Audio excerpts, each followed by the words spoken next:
This is where I take a lot of objection and a bit of a pause when I see things from like the Tesla Optimus robot, their like cyber cafe thing.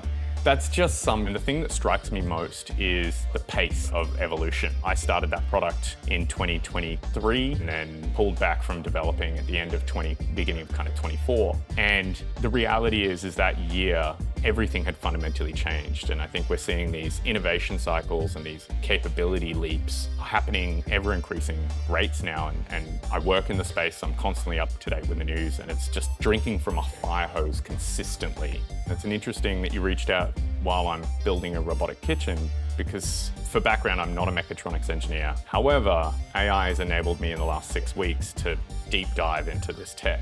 Last year, we ran about 40 public events and worked with thousands and thousands of people to bring AI technology into the forefront of their capability set. My first foray into the AI space was with a product called Scope&Go, and I think I was a bit too early to market. And it was, how can you take a non-technical person using AI and guide them through the product discovery and ideation process of like, what is the requirements and how do these requirements work together? I'm just thinking maybe I should revive it for internal use, but it's interesting what you can do now with AI systems. Make sure that we are looking at this technology not as who has access to it first, but how do we actually want it to be deployed? Otherwise, we'll end up in this dystopian nightmare. Robotics represents a really interesting kind of area for the next 5 years, because when you look at how AI is empowering computer systems from a software layer, and then you look at how robotics has matured over the last 20, 25, 30 years. We're now at this kind of inflection point where a lot of the limitations that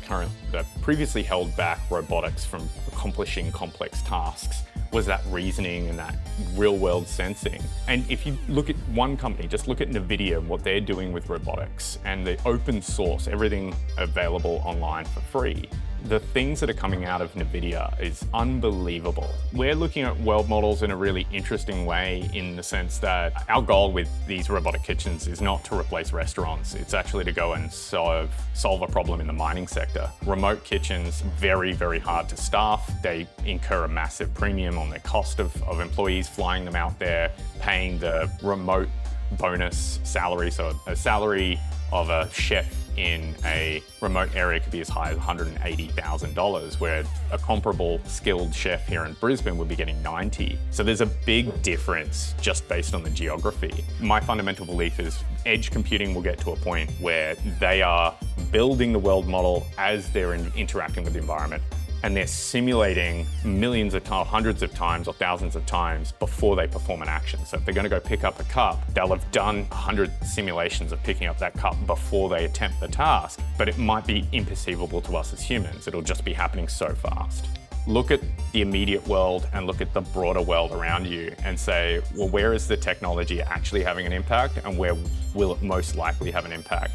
These opposable thumbs and fingers, this is hundreds of thousands of years of evolution to get the tactile control, the pressure sense. Like, this is fine-grained evolution at its finest. And I think it's unrealistic for us to kind of say, oh, we can mirror this and everything you can do with it in a couple of years. Not to say we won't get there, we absolutely will. But today, I think we're still a ways off.